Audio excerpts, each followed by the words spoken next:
Hello, everyone. We are live. Welcome to Sweetcast. I'm Clint, and I have Douglas Ernst with me today.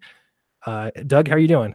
Pretty good. Thanks for shooting me a link. I appreciate it. I just got home and saw your link, so I was like, awesome. Yeah, I really appreciate you coming on because I'll make this very public. I was just like, you know what? I want to stream. I didn't do a video today, so who do I want on? I'm gonna see if Doug's available. So I'm really glad that you were willing to come on. That's I really appreciate that.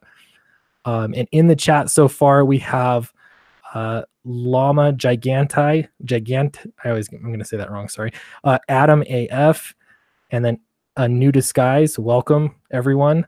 We'll see how this stream goes. And then one other thing, too, the unofficial sponsor of this, I'm going to just share my screen because, I don't have sponsors, but I do want to give a shout out to Alterna Comics. Peter Smeddy and Alterna Comics, they're doing this Alterna Comics expanding, and it's Indiegogo right now. So you can get a bunch of bundles, and I don't know all the details, but they're going to be growing Alterna Comics with, I guess, more storage space and some other nice things. So that's, I'm just going to remind everybody that that's going down. Okay, so I posed this question. And Doug, I'm really interested to get your take on this. So I asked this question on Twitter today. Are there other indie comics networks that are comparable in size and or activity to Comicsgate? I can think of several small groups, but none that can compare. Off the top of your head, can you think of any? Yeah, I think as we've talked about in the past, and pretty much anyone who's involved with Comicsgate, I mean, all the energy to me seems to be funneled into Comicsgate for the most part. There's Yeah. obviously the sort of like anti-Comicsgate people, but they're not really, they're almost not even really about comics. They're just about being anti-us. So like Yeah. in terms of actually creating things, trying to build networks, form relationships with people, planting the seeds in terms of future projects, trying to think of innovative ways to sort of help the industry survive and thrive. It's basically, you mentioned Alterna Comics. It's like you got guys like Peter, he's doing his thing, and then you have kind of like Comicsgate doing its thing, and then there's just this sort of status quo with people that are managing decline more or less. Yeah, it's the craziest thing that occurred to me because so have you been in a writers group before? I know you've said you've been to like seminars or things, but Writers workshops, I've done those yeah. over the years. I haven't done them for a long time, but years ago I was in multiple writers workshops. Yeah.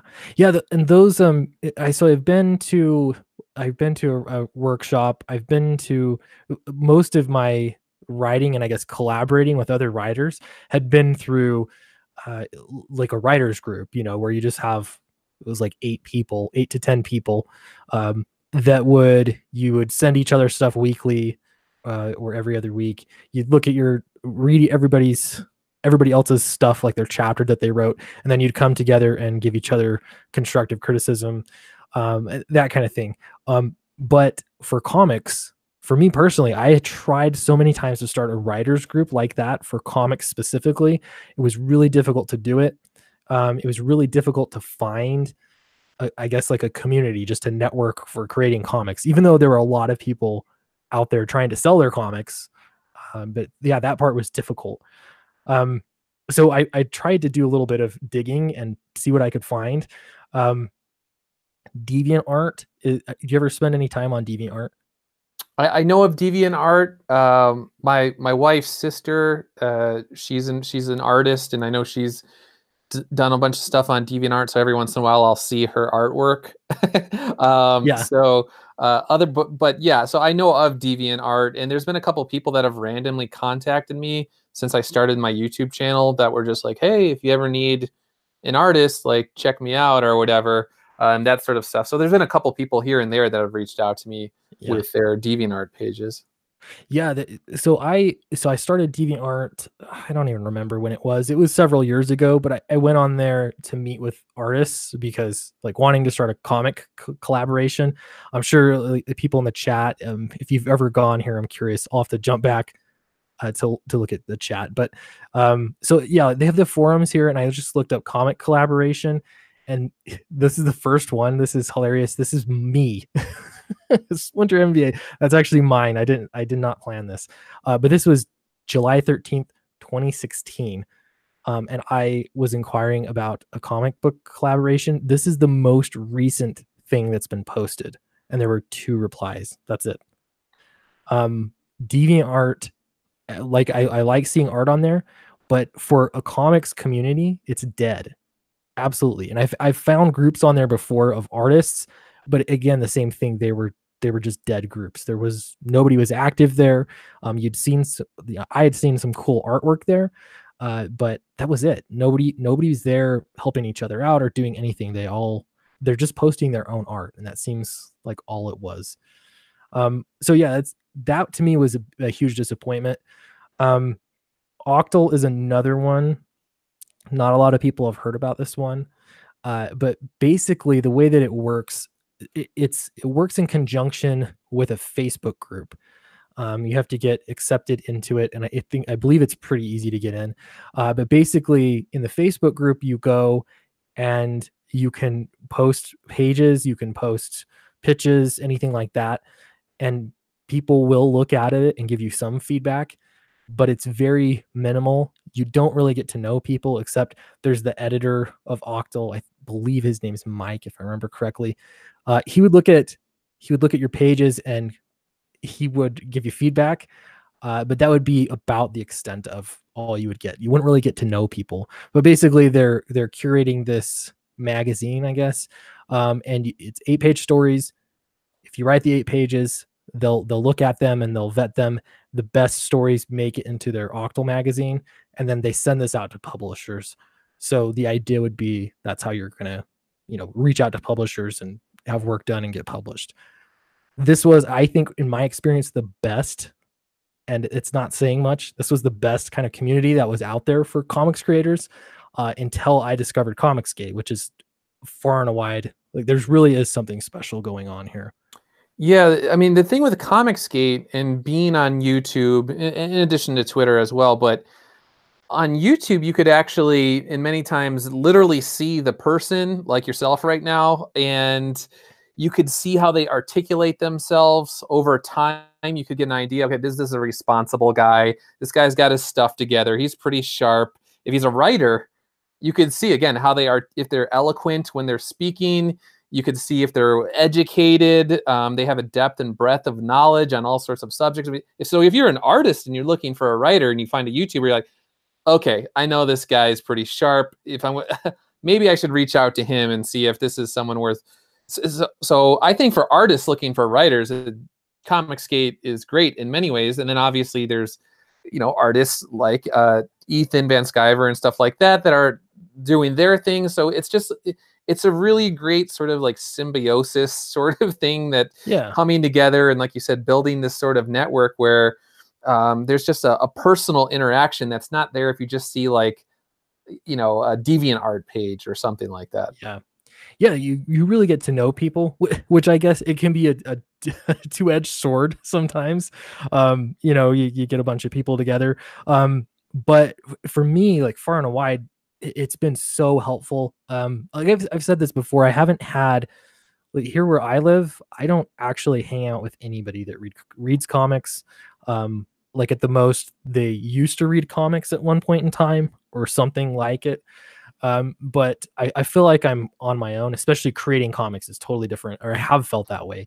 And so Comicsgate, yeah, there is something really unique and special. And you've got the whole gambit from people learning how to be a creator, from just customers that are just going, just to check things out or watch the videos or whatever they want to do. So that's been really nice.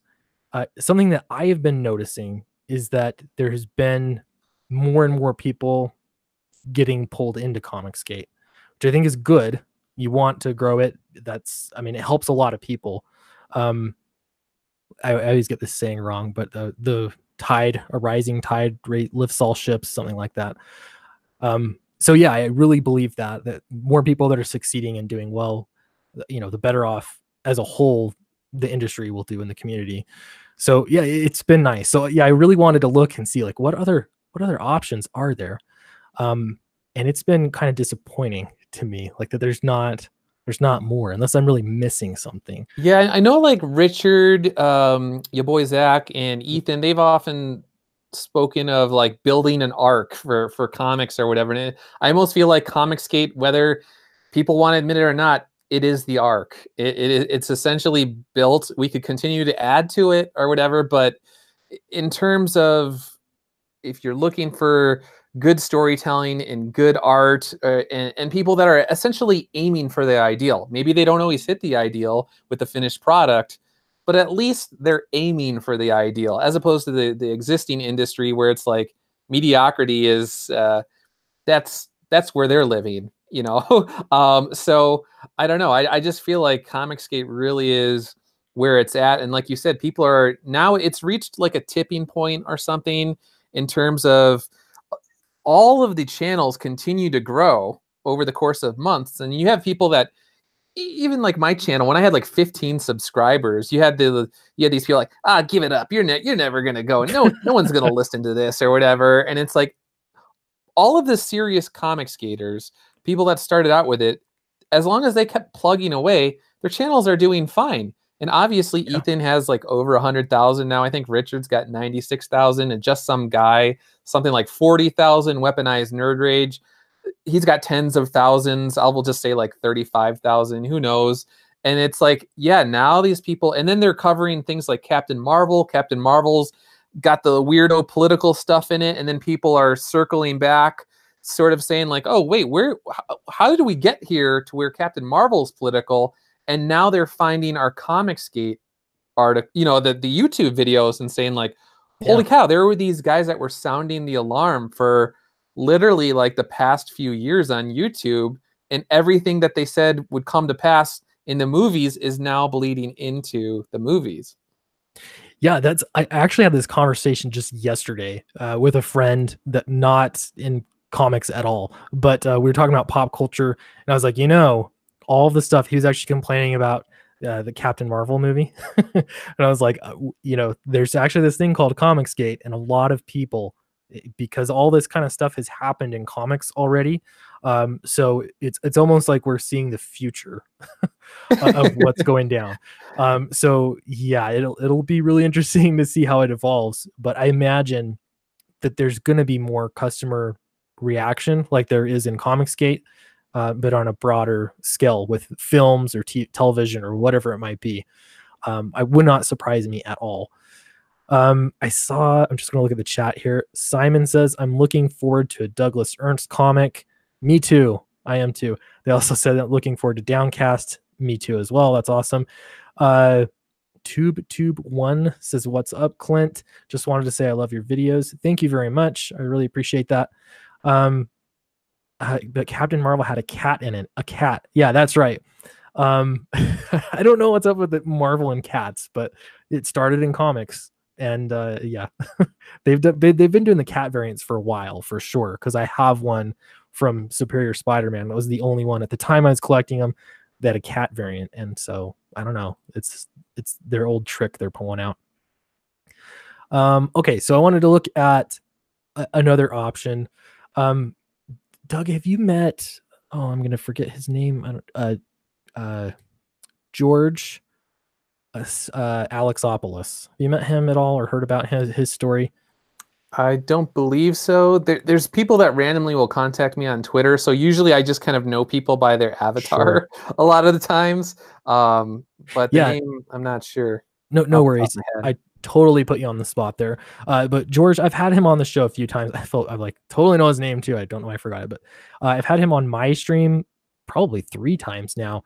But he came from the Reddit comic community, and there is okay, so I'd say Reddit has 2 kinds of things. One is comic collaborations, I guess. I've never used it for that, but I know that there is like a comic book community, and then there's also comics like comic strip community. This is the one that he came from, but they essentially drove him out of Twitter once they found out that he liked Jordan Peterson. That was his big sin. But yeah, this is just another example. I was trying to figure out where else are there comic communities where people can network and make progress and sell books or whatever they're going to do. Reddit, it's not that place for sure. I know you had said that you had been on Reddit. Did you use Reddit for comics, or was it, just Years ago, talking? I used it for comics, and they basically shadow banned me very quickly because I was doing exactly what I'm doing on YouTube, but I was bringing that sort of, well, this was before I was on YouTube, obviously. It was when I was still blogging, but they had the comics communities and they had stuff on Spider-Man, and I've always been a Spider-Man fan.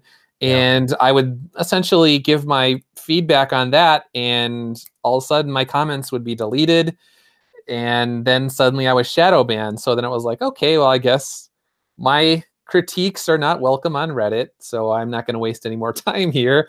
And so I left Reddit years ago because, like I said, that they would just delete my comments, and it was just kind of ridiculous. I wasn't swearing, I wasn't Yeah. attacking people personally. I was sticking to the subject at hand, Spider-Man, but just disliking the direction of the book was apparently enough to have your comments flushed down the memory hole. Right. Yeah, it's crazy. It definitely happens for sure. This is kind of off topic, but I'm curious at the beginning of things. Was it diversity in comics? Did your boy Zach start his YouTube channel first that you're aware of, or how did that all play out? How did it materialize? The very first diversity in, okay, so basically it gets weird here because people will be like, oh, you're just trying to take credit for stuff or whatever. And it was like, well, you could go back and you could look at the videos. Not so much.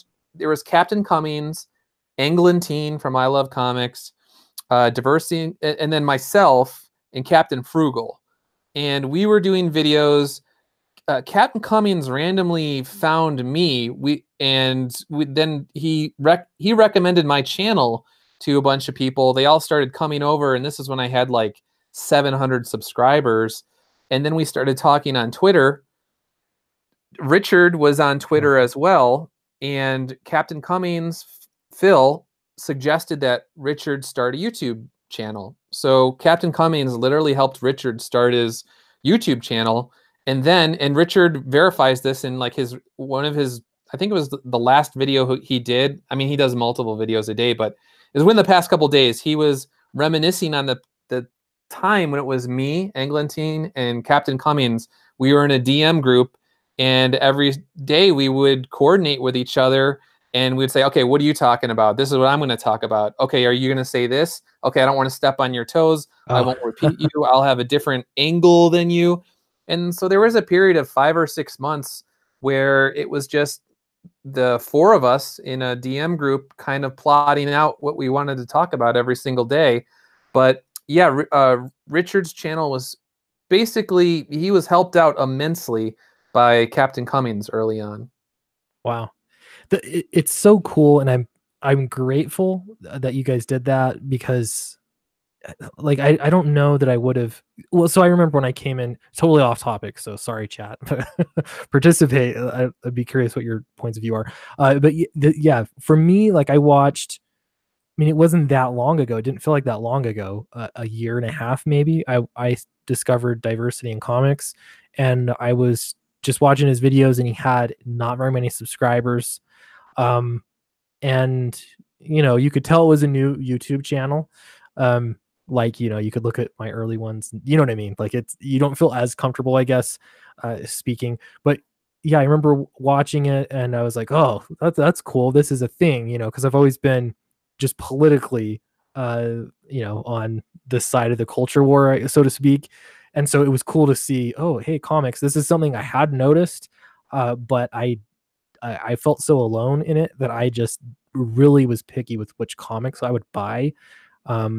Actually, Scott Snyder, if you read like it wasn't the Court of Owls, it was the one that came after that, but it felt like he had this random plot point, random storyline in the middle of the main story, where it was like some LGBTQ kid was getting picked on, and it was very like stereotypical, had nothing to do with the plot whatsoever. I remember being super annoyed about that. I don't know if you know which one I'm talking about, but I'd have to look it Yeah, up. I've always been more of a Marvel guy, so Yeah. I kind of stayed away from the DC stuff for the most part. I did, after Rebirth, started reading more DC, and then once Bendis came over to DC, I was like, things are gonna go south. I'm out, and then I just stopped. I Yeah. basically stopped as soon as Bendis came over, and then I heard that basically he took Superman in weird directions as expected. So I'm kind of glad I jumped ship on that one. Yeah. That it was, I don't know. That's when it really started, that and uh, honestly Dan Slott for Marvel. I just loved Spider-Man, wanted to read everything I could get. But yeah, it was hard to get excited about any of it. So I don't know, kind of just fell out of it. I was reading uh Teenage Mutant Ninja Turtles though. That was, you know, I wanted that to be good. It's not always good, but um anyway, that total side note. But yeah, I was grateful that Comicsgate started, because then when I came in, and I think I'd be interested on your perspective on this, but in the fall, just this last fall, there seemed to be a big influx of new, at least YouTubers, probably people from all over. But I know I came in, there were several other just brand new YouTubers that came in, September, uh, October, I'd say. And yeah, it was, I don't know, it was interesting just to see. It probably coincided with the Mark Wade lawsuit, I guess, and some of that kind of stuff. Um, but yeah, lately I've seen, it feels like there's another wave of people entering Comicsgate to me. Yeah, one of the cool things. I mean, I'm sure that there's always going to be YouTubers that don't like the competition or whatever, and Yeah. but I sort of like that there's always new blood coming in, and sure, there's going to be people that are going to be the new kid on the block, and he's popular or whatever, and people are going to go to him. But over time, if people soon realize that putting out regular YouTube content that's actually quality on a regular basis, it's actually really tough. It's Yeah. kind of just like making an actual comic. Everyone likes the idea of making a comic book, but then when you actually start writing it and you have to work with an artist or an editor and colorist and all this kind of stuff, and you have to figure out the finances, it's actually pretty tough and involved, and only the most serious people are going to stick around over the course of many, many years. So sure, to me, it's just like, I welcome everybody in. And if there's somebody who's like the flavor of the week YouTube channel, I don't care, whatever, because over time, people will be like, okay, they will realize who the most serious people are, and they will find quality content. The consumer is smarter than a lot of people think. Yeah. You're absolutely right. The way that it goes with YouTube, it almost feels like YouTube is it's a new medium, kind of like how comics used to be disposable. Because you're just making short videos, people will watch them, and then they generally, at least for my videos, they just get forgotten, and they people move on. You will get some number of people going back to older videos, but you're being regular and posting videos, and for sure it's a ton of work. But the competition, that's a super interesting thing, because I think again that's the same with comics. When I was in some of these other, trying to get into DeviantArt, trying to get into Octal, that kind of stuff, it did feel like if people saw you succeeding, then they wanted nothing to do with you, or they wanted to push you down. You know what I mean? Even if you Right. weren't succeeding, like just trying to get in, it felt like people were trying to kick you down. Uh, Personally, I hadn't felt like that in Comicsgate. Knock on wood. And no, people have been super nice to me. It's been great, and getting help and advice from all sorts of people, people I wouldn't have even expected, to be getting help and advice from. So it's been it's been really nice. Like there really is something special here. So it doesn't surprise me that there are going to be more comic creators that are going to be moving into Comicsgate, or at least, And YouTube's kind of cool because it's one of those things where it's like, if people like you or whatever, and they want to promote you other YouTube channels, like that's cool.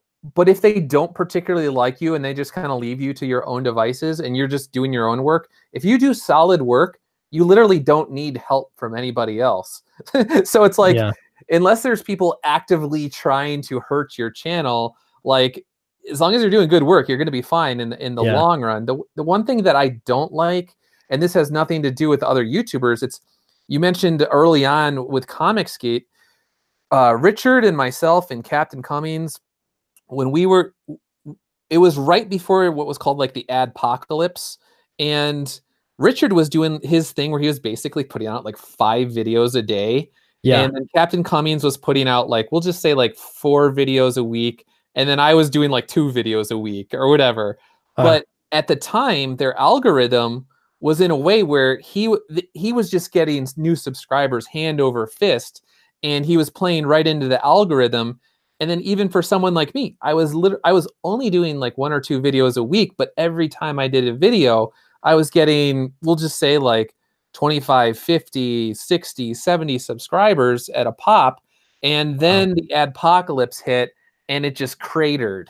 And it was that way for like months. And then afterwards, it was just like never the same. But Richard got himself a good, I'm just making up a number here. I'm not off the top of my head, I'm not 100% sure, sure, but we'll just say 45,000 subscribers. Captain Cummings got up to like 15,000. And then I think I was like, we'll just say like 2,000 or something along those lines. But the algorithm, it just bothers me that YouTube, if they want, it's just like a switch. They could yeah, either push you out to everybody, or they could say like, there's something about these guys that we don't really like, so we're going to sort of dampen their ability to reach people who would like to see their content. So that's the only unfortunate thing with YouTube that I've really found, the major yeah, one. yeah, yeah. You're totally at their mercy, and I've noticed. I don't. It might have been you that I DM'd months ago. I had like things were going pretty well, and then all of a sudden, one day, no, I was getting a quarter of the regular views, and it was like a full like 2 weeks, and yeah, I didn't know what it was. I was deleting some videos, like maybe this has offended YouTube, and like you can tell when an algorithm change happens. And I feel paranoid sometimes because I'm like, is it something? It could just be Well, like they changed the algorithm or I did whatever. my Brie Larson, one of my Brie Larson videos. It literally has over 200,000 views. I did one 24 hours later, and that's when they did the weird algorithm switch where they made sure that anyone was saying anything bad about Brie Larson, it was like, Yeah, I think it's got like 2,000 views compared to 200,000. It's like, okay, you guys, this is not right here. Like, yeah, if you were actually had a level playing field, Comicsgate and people that are Comicsgate friendly, they would have a lot bigger channels. But for whatever reason, or who knows what's going on the back end on YouTube, it just seems as though the cards are a little bit stacked against us. But we're still doing well, even with them putting obstacles in our path. yeah, yeah. It's like you have to fight through it. I don't know. Like, I don't want to be too paranoid, but at the same time, it's like, so what is it? 2 weeks ago, 3 weeks ago, I had felt like I pushed past and I got this new level. And I was doing like every video for sure I could count on. These are really small numbers compared to what you're doing, but it was like I could count on 1,000 views within the first like 3 hours. For me, Right. that's great. And then again, it feels like I've hit a wall. I also had a business trip last week, and that really, that messed things up. But I guess I'm a little bit more patient this time. I won't freak out. Like, it'll something will happen. I'll figure it out again. It'll get back up. But I honestly, I yeah, really do believe they mess with it because it's the same thing with me. There were certain videos, it was like clockwork. I knew for sure that if I did a certain video on a certain subject, it's like, okay, within 24 hours, I will have, we'll just say 1,600 views on this. And then Yeah. overnight, it was like the same time period, the same subject, half that. Yeah. And you're just like, something, your subscribers don't just all overnight just decide like, you know what, I'm tired of this or whatever. And you could see the graphs. They give you all the analytics, so you could see this sharp drop on the view time retention rates and all that kind of stuff. And it's just like the statistics aren't adding up in terms Yeah. of, okay, you want to say, what am I doing? Oh, that's not correct here. But when you see sharp drops overnight, it's just like, So I think yeah, that's YouTube. something happened. Yeah. Yeah, and that's yeah, it doesn't make sense to me. So it's like you have to keep changing your routine, I guess, and it's a lot of little things, titles, thumbnails, things like that. But yeah, I don't know. It's tough. That's why it's like I love YouTube. I feel like it works really well for comics. This we're really I think we're onto something as long as YouTube doesn't crush it, because they totally have it within their power to just neuter the whole thing if they wanted to. That's kind of a scary thought for me, but I don't know. We'll just keep on. Well, especially when you put so much time and effort into building something Yeah, over the course of so long, and people wonder why,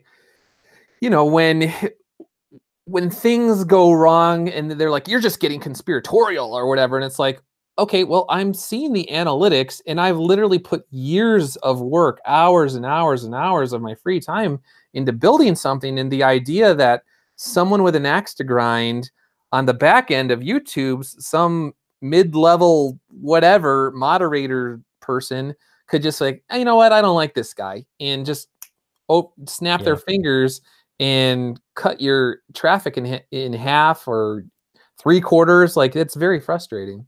yeah. No, yeah. You can see the evidence of it, and that's yeah. Yeah, it's really tough. I don't know. It's frustrating. I'm like tempted to like open up my analytics and show everybody, but I'll spare y'all.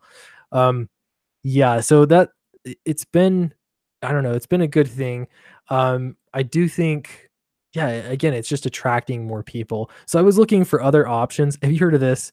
The Talent Development Workshop, and you can, well, not you, of course, not you, but people can go learn how to write comics from Scott Snyder. Um, I think like that's cool. Um, but this is such an exclusive thing. I imagine I haven't looked into it a ton. But yeah, this is the other thing. Like I guess you could be in Comicsgate and get lots of great feedback and start a writers group. That would be so easy to do now in Comicsgate. But or the alternative is you could go. I don't know how much money you'd have to pay or what, but have Scott Snyder teach you. Yeah, and I think you mentioned Comicsgate again. That's the cool thing about Comicsgate is it's big enough, even accounting for people that aren't really huge fans of one another. They don't go out of their way to cause problems or whatever. It's big enough Yeah, where there's enough people where if you have a question, you're like, you know what, I need script help on something. There's going to be someone who's pretty sharp, who's pretty intelligent, who if you said like, can you help me with this? They will say yes, and you will be able to get help from people. And most of the time, they're going to just if say someone reached out to me and they have before, I would say like, listen, I can't read a 50-page yeah, thing from you, but if you give me 10 pages, I will do my best to check it out this weekend and get back to you or whatever. And so I don't know. Like I said, the network is big enough now where you don't need to go Scott Snyder. That's like you said, it's nice and yeah, all, but there's enough people where they're going to give you helpful tips and yeah. constructive criticism that will elevate your writing game. And I guess even if you're an artist, I'm not an artist, but other artists who would be able to help you out as well. Yeah. No, you're exactly right. And if you're not going to be able to get, like, I'll say for me now, I'm not looking for a writers group at the moment. I've got way too much on my plate, but there are certainly, you just, okay, someone says they don't have time. you can find someone else. I mean, you can post something on Twitter with the right hashtags, or once you are following all the right people, you can totally find a writers group, or you can find somebody to critique your art, whatever it might be. You're going to be able to find that. It might not be Douglas Ernst, it might not be Elliot Fernandez on your art, but you're going to find people that'll give you feedback, which is honestly, that's what a lot of creators are missing right now. I know, because I've worked on it for years, looking for help in those kinds of things, and it just really feels like you're on your own. Adam AF says, just got home from work, gotta go, peace and love everyone. Bye, Adam. He's probably gone already. Narwhal Books is in the house. He says, indeed. Hey, Narwhal, if you are interested in hopping on, I'll send you a link. I know that's totally last minute, but yeah, there's definitely a lot that you can do outside of Scott Snyder's workshop. So just to remind everyone, this is the unofficial sponsor here. Well, first, let me, Norwal, I'm just going to send you a link for fun. Don't feel like you need to join. No big deal. Okay, so I want to jump over. I'm going to share the screen. Let's share the screen here. And let's see how Alterna Comics is doing. We've got like upwards of 80 people in the chat now. So Alterna Comics, I love Alterna Comics. I'm an admirer of Peter Simeti. I think he's a really great guy, and he's doing some great things for comics. But he's doing this Indiegogo right now for expansion. I don't know all the details exactly, but I do know it's going to go for a bigger storage space. And he hinted that he might be storing other people's comics. So I don't know if that's a distribution kind of thing. That does get me excited. That's pretty cool. I'm going to refresh this just to see where they're at now. But yeah, they're up to 962. So if you are interested, the link is in the description below. I just wanted to make sure that we're helping people out again. Yeah, so the other thing I wanted to talk about, I'm going to get Narwhal in here, or I'm going to send him a link anyway. Again, no pressure. Send and send. So the other thing I wanted to talk about in this stream is pitching a comic. And so I've got lots of feedback from people, and that's been really, really nice, because writing a comic is one thing. Pitching a comic is a totally different art form, at least for me. Not just a comic, but like I've had the same problem when I would publish my books, is just writing the back of the book blurb or writing a query letter to send to a publisher. They're all very specific and different kinds of things that you need to do, and it can be frustrating and very time consuming. Yeah, because it's so exact. So the first form I had was a log line, and it's like a 2-sentence kind of deal. And yeah, that's what I would go with. But I'm realizing that a log line it doesn't really work for Comicsgate, because you're pitching it to people that read comics. They're not a publisher, So I've been changing the format, and I'm going with the way that you'd pitch a movie. So if you're just going to pitch an idea for a movie, how would you do it? And I got some tips there. Yeah, I wanted to go over some of those. I don't know, have you done much of this, like writing query letters or log lines or any of that? Years ago, there was a work of fiction that I completed, and I was shopping that. I didn't have an agent, so I was just doing basically cold turkey, sending it out to publishers and doing all that sort of stuff. And you could spend a lot of money doing that. And I think I got like 2 or 3 handwritten rejection letters, and I was really happy with that, because they actually took it wasn't a form letter. It was like someone was like, hey, this is really interesting, but maybe blah, blah, blah, blah, blah, whatever excuse. And it was like, at least they took the time to hand write me a rejection letter. So yeah. I did that with a work of fiction, and maybe I'll get back to it one of these days. But in terms of comics, really, it's just been the network that I built through Comicsgate, having conversations with people, and then organically they ask me at some point in time if there's anything that I'm interested, if I'm working on something, and then it just comes up that Yeah. way. Yeah, that so for me, well, first off, hi Narwhal, how you doing? Hey, Clint, how's it going? And Doug, Yeah. how's it going, man? Nice to meet you, kind of. Yeah, nice to meet you. Appreciate it. Yeah. Cool. Yeah, welcome. Yeah, I'm a fan of you guys. Glad to be here. You can continue. You're good. I'm also a fan. I really dig your art style. I want to talk to you about that too. But yeah, for pitching a comic, something that I've come to realize. So if you look online, they'll have like log lines or a query letter. Well, okay, so really specifically, there's this website called Query Shark. It's a blog and it's written by a literary agent, and so they're literally just looking over all these query letters all day long, reading them and rejecting them. And so it was really cool to see people, from her perspective, why she would reject query letters.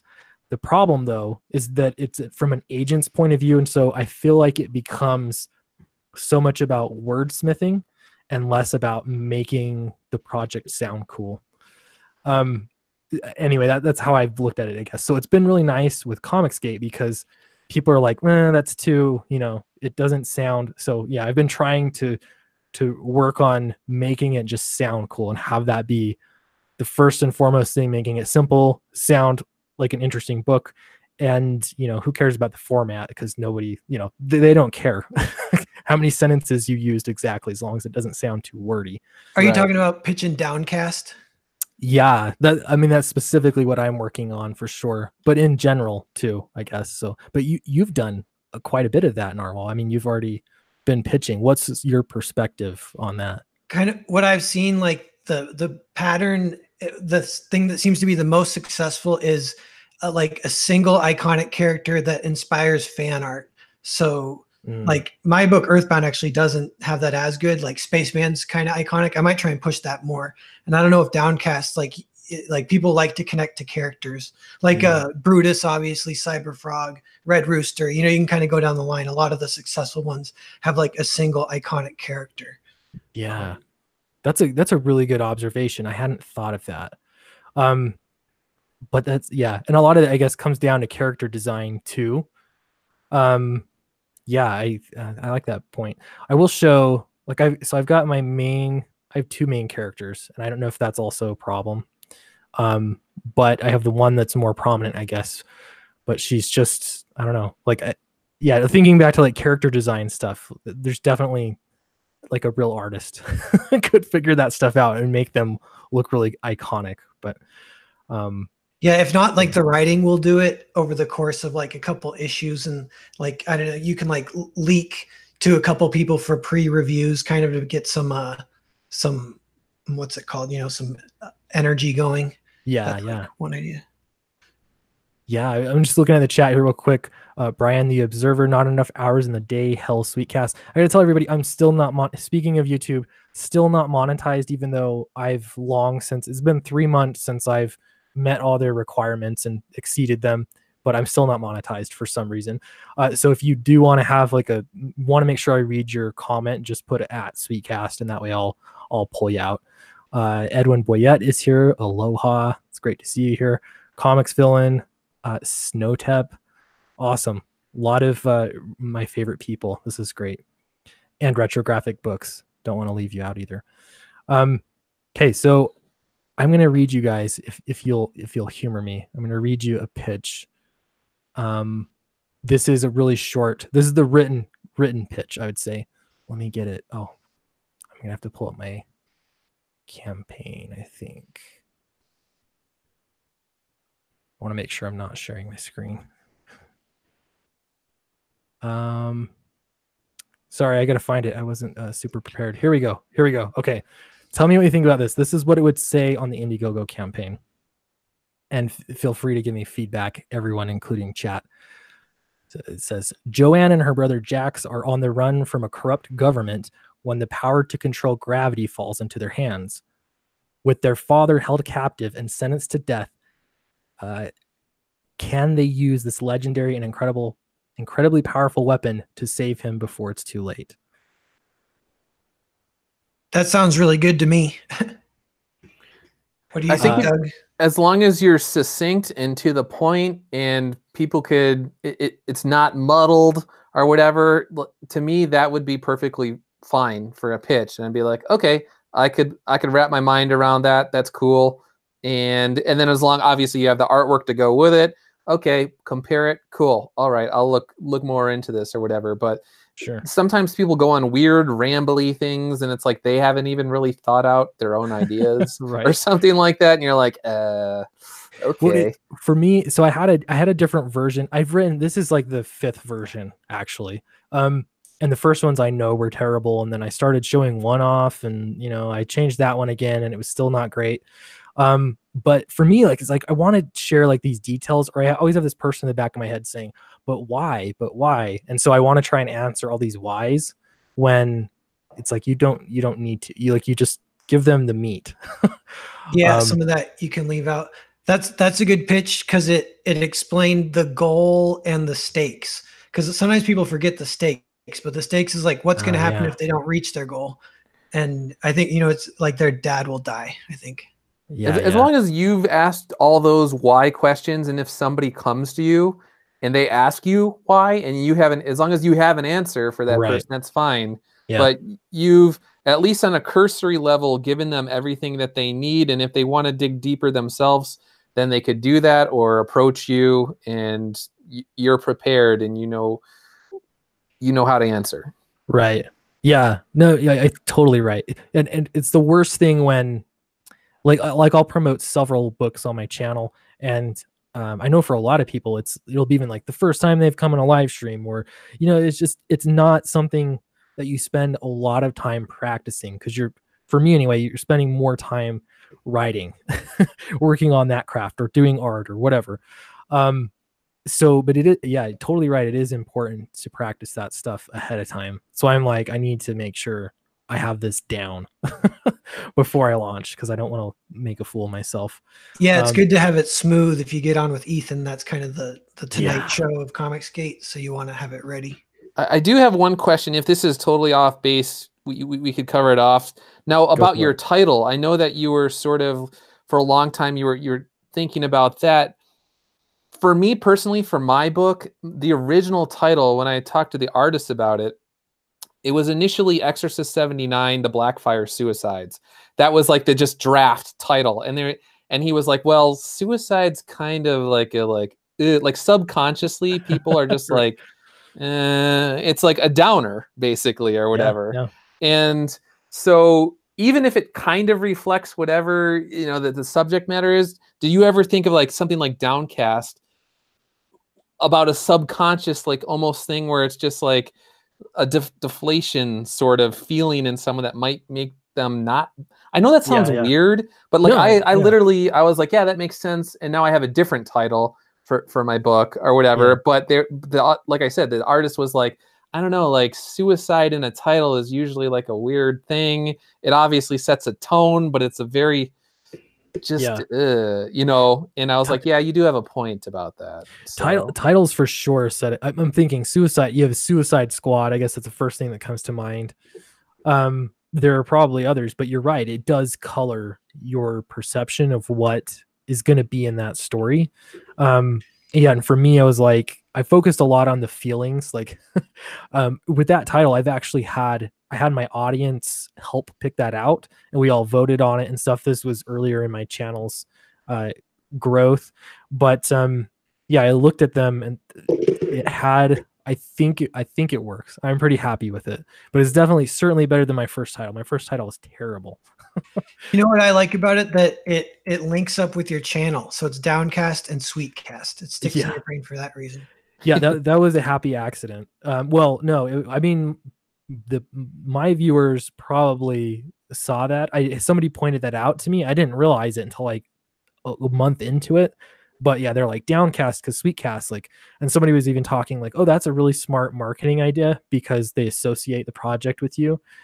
Did not do that on intentionally, but I don't know. I guess the viewers, I had like 3 different people pick that same name. And so I thought, oh, it must be a good one. We had people vote on it, but yeah, it does from a marketing standpoint. It is nice. That's for sure. Can I ask Doug, what title did you settle on, or is that private right now? Yeah, I don't know if I want to go there or whatever, but Yeah. obviously it has to do with Exorcist. So Exorcist is not in the title either. Mm, So basically, long story short, I guess I can say that it's about a quote unquote major order of exorcists who take on levels of evil that most of the world doesn't understand even exists. And the only way to be recruited for this order, it's basically combat veterans. Anyone who's seen the horrors of war and they came out with it with their faith intact, they obviously become priests. They are essentially recruited for this major order of exorcists that has a specific name, which is in the title.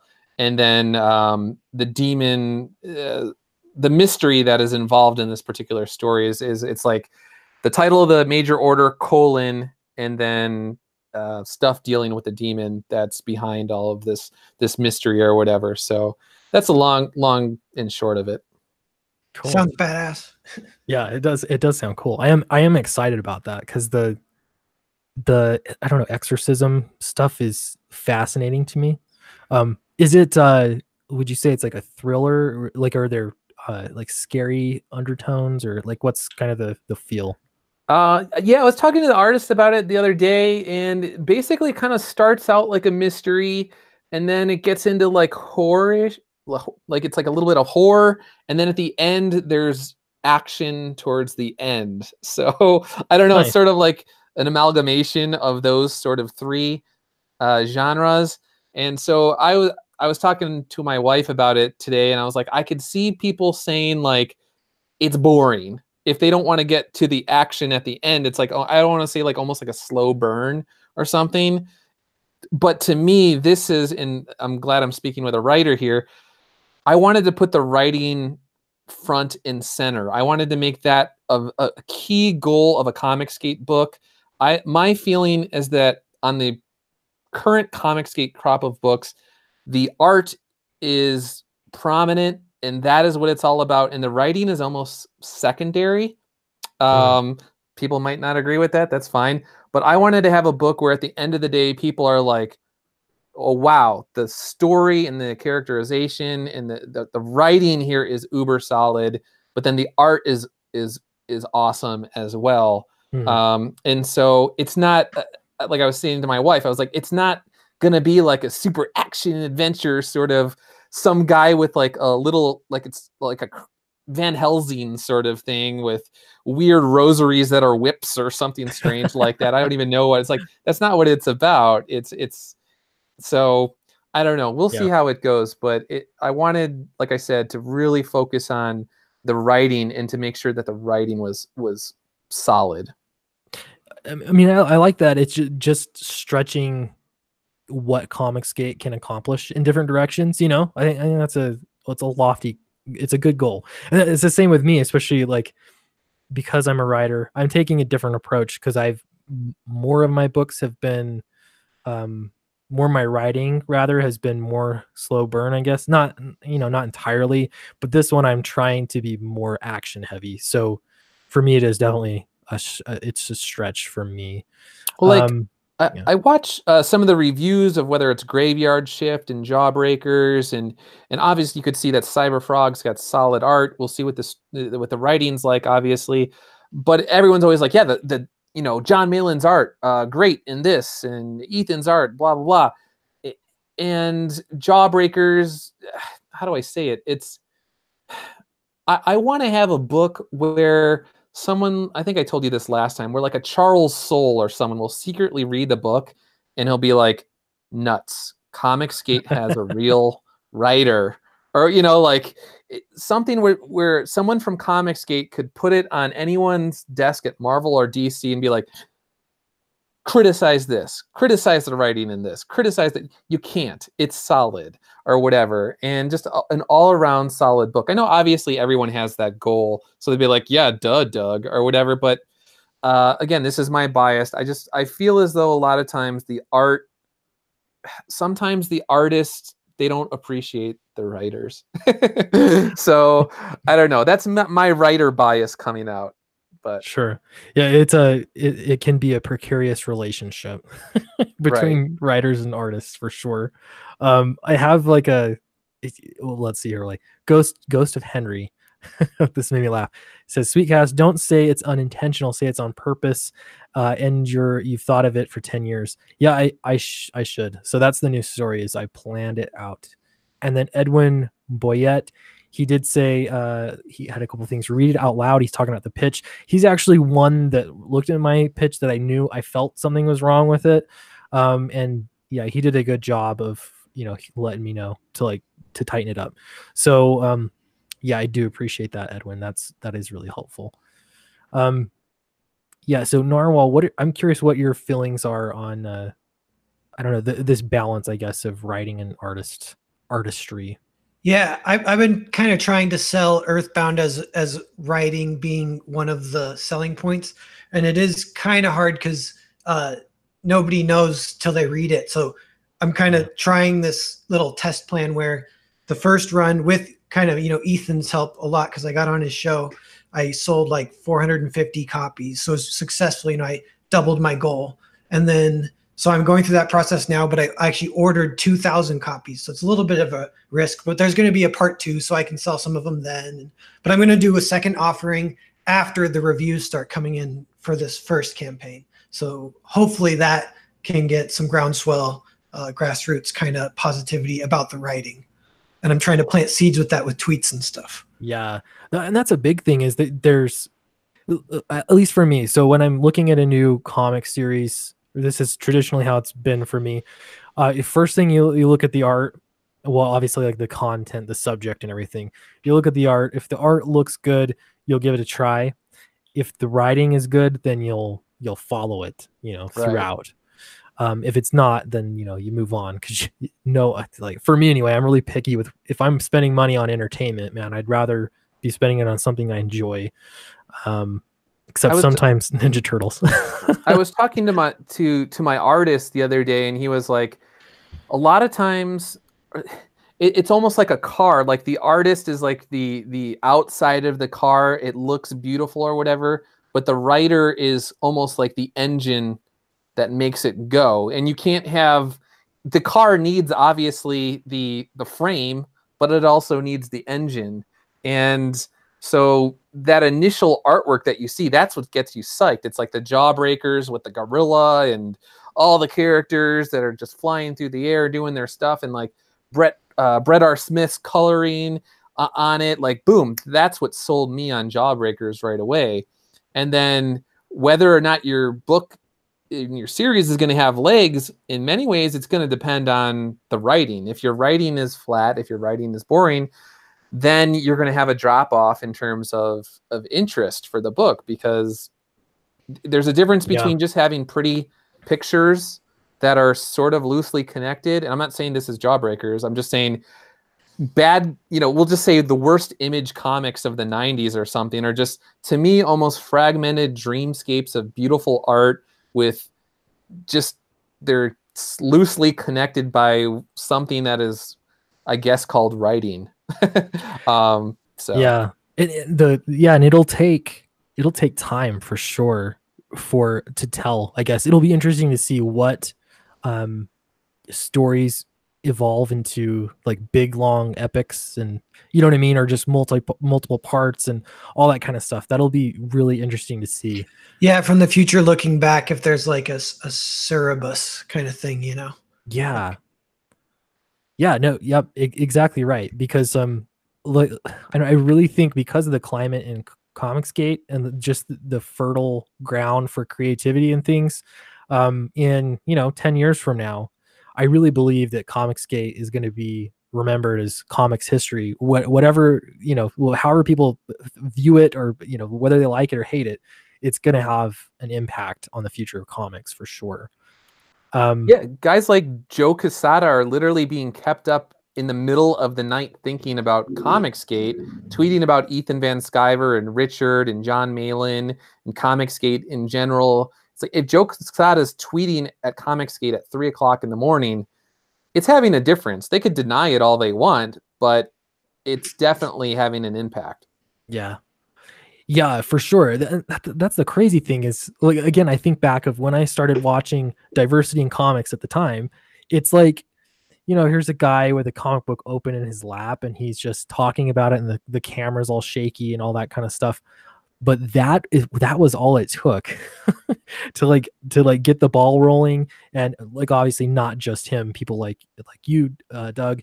But that was enough to scare the comic industry. It really is. It's insane how much of an impact that it has just already.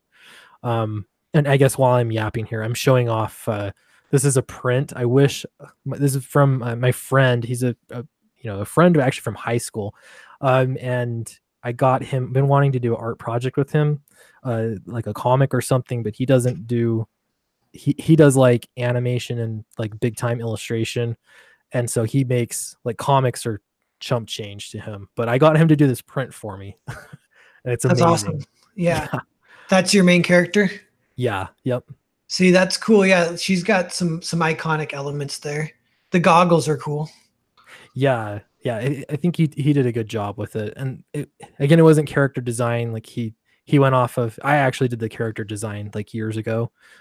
So I wish I would have had somebody that knew what they were doing, but Well, like the cool thing about Comicsgate, it's almost like an intangible, it's an invisible thing. When you look at something like your work right here, when you look at a lot of these other projects, like basically the love that is poured into the projects kind of resonates off the page. You could see it. And even some of the projects that aren't as strong, the love itself that is in there that you could see that was put in it, that in terms of like some of the worst Marvel stuff these days, it just feels as if people that kind of hate their lot in life are like doing it. And so I feel as though as long as Comicsgate kind of gets its sea legs, really good things are on the horizon. People are holding it to an impossible standard when it's just like, it's almost like it's a baby at this, or like a little toddler, and you're upset that it's not doing sort of the 500 meter or 400 meter hurdles or something like that. And it's just like, just wait, it's coming along. You just can't have unreasonable expectations for something that is still in its infancy. yeah, it's totally right, man. It's gonna grow, and there's like comics are hard because for talent development, whether you're writing or you're an artist, you have to get comics under your belt. Right. Like I've done a lot of writing just with prose, but comics is still, there's definitely a learning curve, and you can write scripts, and I have, but there's still, again, there's a difference in having it done in a visible finished format, Right. where you can work through all the kinks and that kind of stuff. And so I do think you're absolutely right. It's going to take time for people to, for new creators to get to hone their craft, to get good at it, and the quality of books is going to improve for sure over time. So I don't know, it really falls flat to me when you've got people like Gail Simone that'll post screenshots from different comics that are out there, and they're trying to make them look bad, but Right.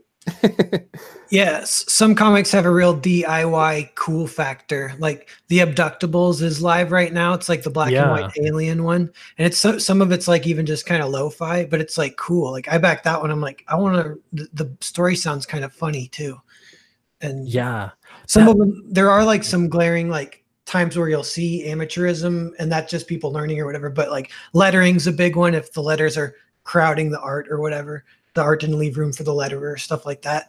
But a lot of times you can see like an indie project that gets all that stuff perfect and it just reads good and feels cool. And Comicsgate has a lot of that.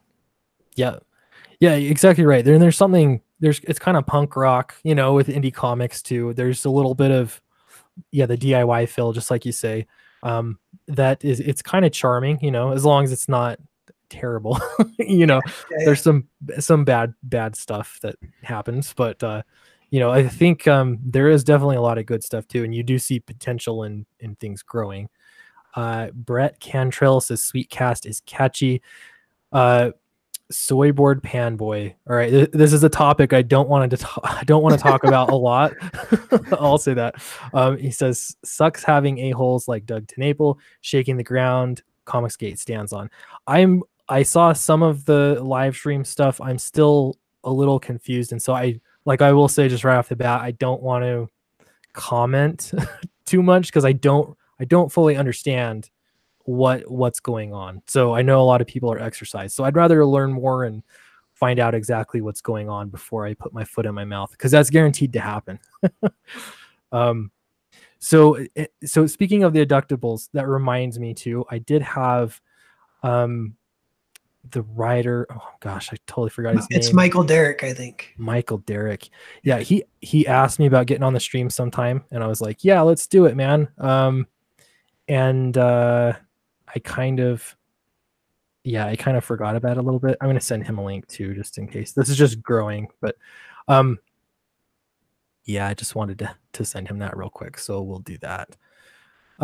So Narwhal, I'm curious, when you were pitching, well, first off, your book, oh gosh, the one that you finished.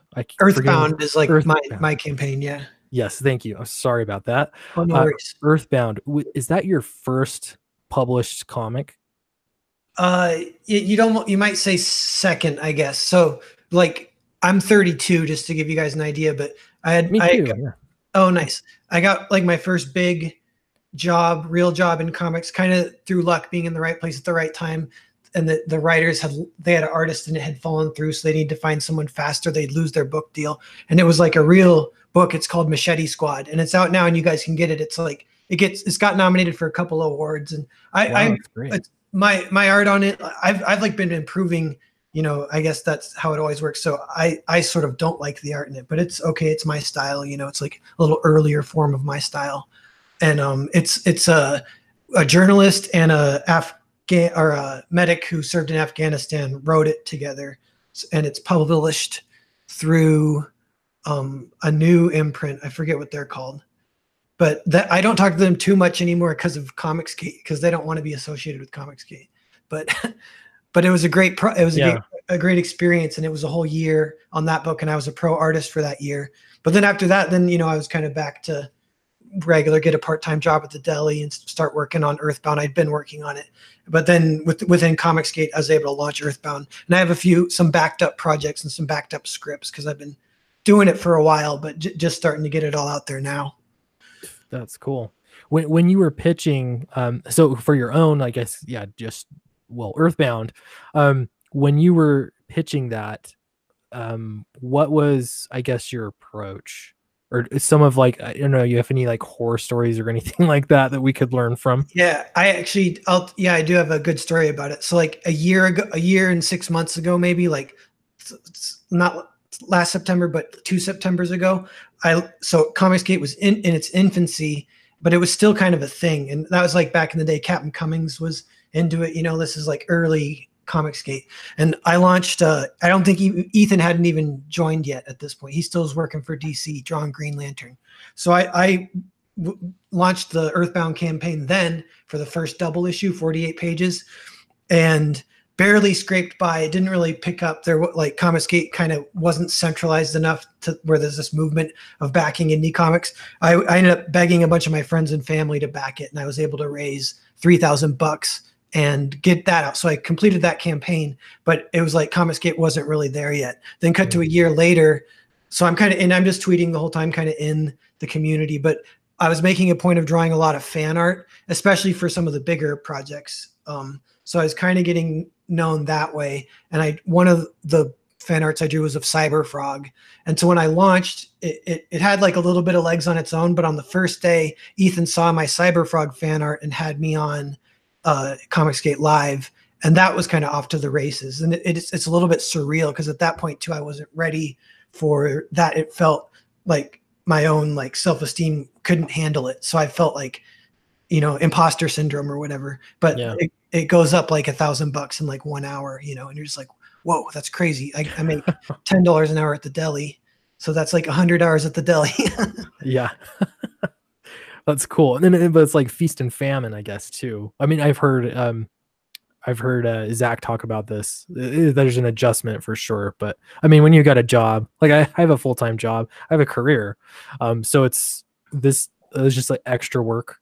But I can't imagine trying to live that way, just like a big inflow of money and then nothing for like 6 months. Yeah, it'd be super interesting.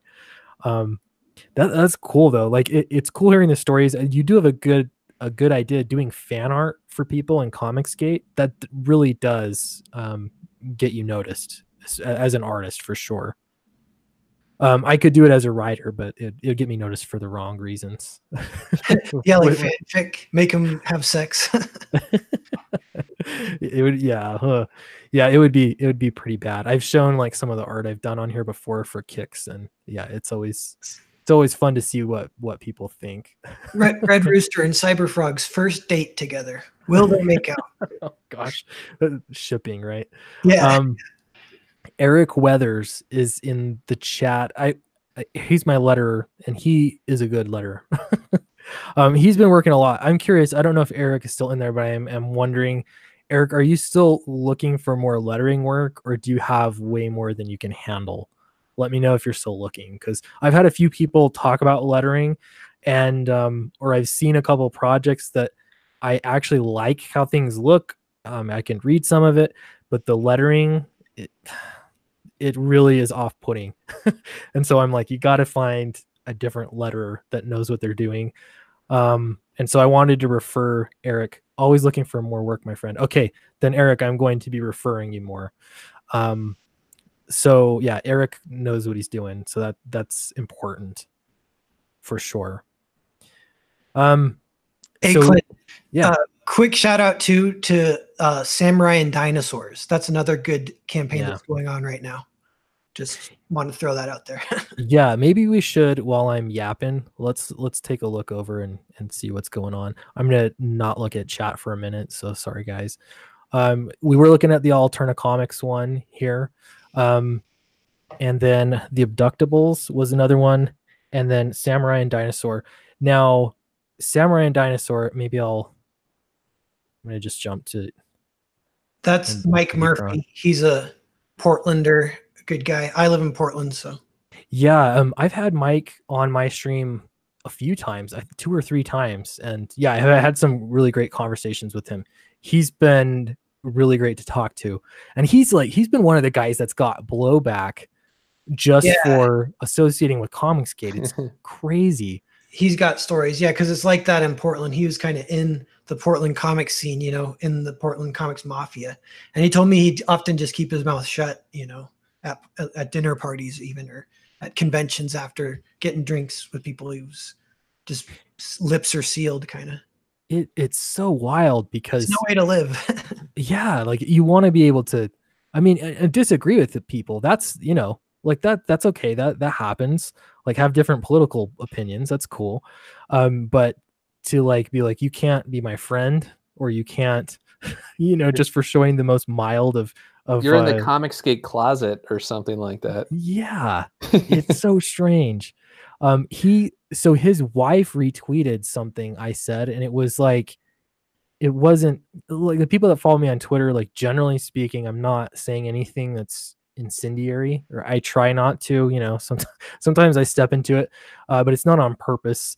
But she retweeted something I said just in support of Comicsgate, and then a friend saw it, and it wasn't just a friend, it was somebody that was like, I guess, a Patreon member or something like that. I forget the details. But they lost the patron, they lost the friendship. It was like this whole big thing. So yeah, they actually sent me the text messages. They blurred out names and stuff, but I felt terrible, like just because I tweeted something in support of Comicsgate, and then this big ripple effect happened. It's insane. So sometimes stuff like that is like a blessing in disguise. If someone's gonna throw away years of friendship over something like that, then they were never really your friend to begin with. So right, you're kind of figuring out who your real friends are at some point in time. Yeah, I remember that kind of phase for me, jumping in the deep end with Comicsgate, and a lot of people, like I tell people I'm a daywalker. I like people on both sides, and the other side would say I couldn't do that. They're like, you're supporting transphobia by a weird logical fallacy association, you know? And I'm like, okay, well, and then like Doug says, I'm like, well, good riddance. Yeah. It's weird. I don't know. For me, I guess it hasn't. Like I know that I can never work for anybody. I've always wanted to get published with Image, but I wasn't getting anywhere there. So I don't know. For me, it hasn't mattered. Everyone I know in the real life, in real world, they're like, "What's Comicsgate?" I'm so confused. It sounds so silly when I explain it to people. Well, the strange thing to me, I think we may have talked about this before, is like, do any of these people have relatives that are I guess if they're generally liberal, do they have anyone who's remotely like center right or even right in their own family? Yeah. Like, how do you get along with your own family members? I have family members that don't agree with me politically, but I'm not going to disown my own family. I still love my family members. And it's like, why? I don't know. I could speak to someone who I disagree with politically. I could go out to dinner with them. If they want to have a drink, I could have a drink with them. And it's just bizarre to me that they would just see Comicsgate and then without knowing anything about the person, just be like, "You're dead to me," or whatever. Right. And it's like, okay, that's weird. It's such a silly thing. It's even like religion. Like that comes up sometimes with friends and online a lot. And I'll have that conversation. Somebody that has a different religion or somebody that has no religion at all. And like, it's all good. Like it's always like an interesting conversation, and I generally like that's something that's fine, but you for some reason you bring up Comicsgate or that you're a fan of Comicsgate creators, then that's a bridge that needs to be burned. Well, one of my best friends, when I first met him, he was a liberal guy. And over the course of many years knowing each other, I guess it could have gone either way, but he drifted more my direction or whatever. And it's like, okay, well, if I would have just said like, "Oh, you're liberal," and like walked away from him, we would never be best friends. So it's like, I don't know. I just don't get where they're coming from. It's really bizarre to me. I've heard that's a thing, Doug. They say the political winds blow left to right, which is one reason why they want to censor so much. Yeah.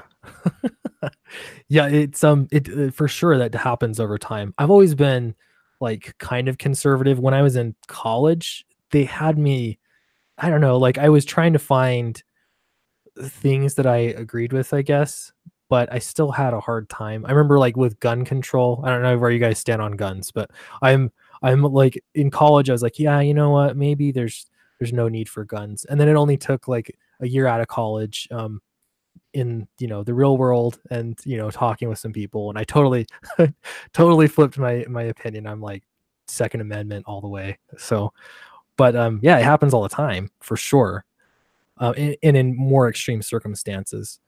So just slightly, I'm just looking over here at the abductables, and I have looked at this campaign before. It's fun. This is again like the indie kind of look, and this is, I'm going to say his name wrong, Ibai Canales. He's always been a really cool guy to me. He's the artist on not Jawbreakers, the other one. I don't know why I'm drawing. Iron Sights.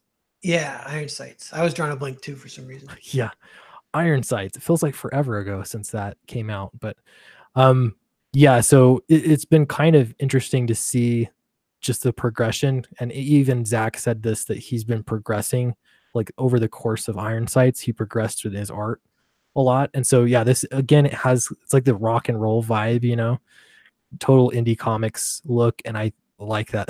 Some gratuitous violence too. So this project looks pretty cool. Yeah, this one, it looks like, I was wondering, I talked to Michael's like, is this like a 60-page running gag that just gets funnier and funnier because you don't change, because it's just violence. And he's like, no, there's actually some intrigue with what's going on the ship and things that get revealed, and there's different kinds of aliens he meets, and like, oh, that sounds good. Yeah, and it's funny because you follow it and there's no, like, speaking of lettering, there's some sound effects, but Yeah. generally there's like no lettering, and I'm just like, okay, like I see this situation unfolding, and yeah, it's pretty fun. Ebuy is just like, he's one of the first guys when I jumped into Comicsgate that was such a nice guy to me on Twitter when, I was just trying to get the lay of the land, and crazy people were jumping on me. He was like there to like get my back right off the bat. So I'm always going to appreciate him for that. Right before he got permanently banned for the second time. Yeah. Poor guy. It wasn't long for sure. Yeah, that's I don't know. I'm glad I haven't been banned from Twitter. I hate Twitter, but at the same time, it is certainly useful, So yeah, I don't know. I'm not going to do anything to endanger that though. For now, I'm looking at chat here to see what is going on. I don't see any @sweetcast, so it sounds like you guys are just having fun. So that's good. Don't forget to like and subscribe. I'm betting most of you have subscribed, but if you haven't, that'd be awesome. Well, very cool, guys. Do you have any other I don't know, thoughts or announcements that you want to share with everyone that's watching? Guys, I have a channel too. It's in its infancy compared to these two guys, but it's a good little channel. It's called Narwhal Books. We got two main shows. One's called The Kids Table, which is just a indie spotlight once a week. And then on Sundays, we do the writer's room, where we get a group of writers and spitball ideas for shorts and stuff like that. Very cool. And I will point out here, sorry not to cut you off, Doug. Snowtep says, I hate Twitter too. I have a video coming about that. Snowtep is another one of those people that when I first got into Comicsgate, he was one of the people that just welcomed me in and has been really, really nice ever since. So I'm really excited to check out your channel as you're getting it started there. Doug, your channel has been doing really well. You've passed like what, 11,000 subscribers now? Yeah, like I said, that one Captain Marvel video that I did that got over 200,000 views or whatever the heck it was. Yeah. That was, once the algorithm helped me out because people were watching that, and then people like, I think I got over 2,000 subscribers basically on like that video, that one, and then I had an Alita one that did over 100,000 before. I think they messed with that algorithm too, because like I said, it's like these two videos just exploded, and then I did like more, and then there was just like back to normal again. So I don't know what happened, but it was like the people that were watching those videos liked the channel enough to subscribe, and then it just got cut off. So, but I'm going to keep doing my thing. And like we were talking about earlier, it's like, as long as you keep plugging away, if you have solid content, it's good. Sometimes it'll be a trickle. Sometimes you'll get little waves of people that come in, but you will continue to grow over time as long as you're a gregarious person, you put out good content, and they know that you're not going anywhere. If they know that you're in it for the long haul, they know that they could invest their time in you, then they'll subscribe. Yeah. Yeah, for sure. You can't, I mean, it's hard to say don't get discouraged, but that's, that happens. You just got to keep plugging through it because it'll change again, the algorithm, and you'll be surprised sometimes what picks up and does well. I've never had a 200,000, like not even close to a video that has done that well. So that's awesome. The DJ Joe says, Douglas Ernst, are you making a comic book? I know that's pretty under wraps, but yeah, well, I should have my 2 covers are going to be in within the next couple days here, or very soon. I gave the cover artist a couple more days because, well, people will know once it all comes out why. But anyway, those should be ready within the next couple days. The actual comic itself, there are 10 pages done. It's, as of right now, it's a 48-page book. That might change a little bit. I did a panel by panel breakdown for the artist. He has leeway. I basically said it's like that old television show with the like, I can name that tune in 5 notes. I can name it in 3 notes or whatever. And I was like, okay, if I said I could essentially define this page in 5 panels and you think it's 4 or 3, like, I don't care, whatever. And so, but as of now, it's 48 pages. But I basically didn't want to launch it until he was about 80% done, because I want the book to be on time or early. in terms of shipping to the people who back the book. But everything's rolling along just well, and I'll probably once one of the covers comes in, that's when I'll announce everybody that I'm working with, and then sometime in the weeks to come, then we'll actually launch the campaign. It'll be a short campaign. My guess it'll be like 30 days, and Nice. then just get the book out. That's cool. I'm excited for it. So do you know, like, roughly, are you just on covers right now, or are you getting close to being ready to launch? I mean, we could launch any particular time, but so the main thing with me is we set the expectations in terms of the shipping date. Yeah. And one of the problems with Comicsgate has been, no offense to anybody, getting the books out when you say you're going to get them out. And so in addition to the writing, I wanted to make sure that there is no way on earth that this book is late. When I say it's going to be by this date, everybody is going to know that it is either shipped on before that date, or even I would like to get people their books early if possible, because I don't think there's been a major Comicsgate book where people are like, holy cow, I'm actually getting my book early. Like, yeah. I think that would be nice to do as well. So it's really all about, at this point in time, launching when I know all my ducks are in a row and there is no way on earth that it will be late to backers. Cool. Well, I'm excited for it. It sounds cool. So yeah, I'm looking forward to hearing about your creative team and everything. So yeah, and we'll be able to talk about the creative writing process in a lot deeper level once it's announced. So then you don't have to keep a lid on it. So that'll be awesome. Well, cool. Thanks everyone for watching. This has been a really fun stream. So really appreciate the impromptu invites and you guys accepting. Downcast, which is my comic book, is launching in 2 weeks from today, actually. So it's April 2nd. So be prepared for that. And I do have a mailing list, and I'll say this one more time. People on the mailing list are going to get a special tier that won't be available to everybody else. So it might be worth entering the mailing list. And yeah, thanks everybody. We'll see you next time. Thanks a lot, guys.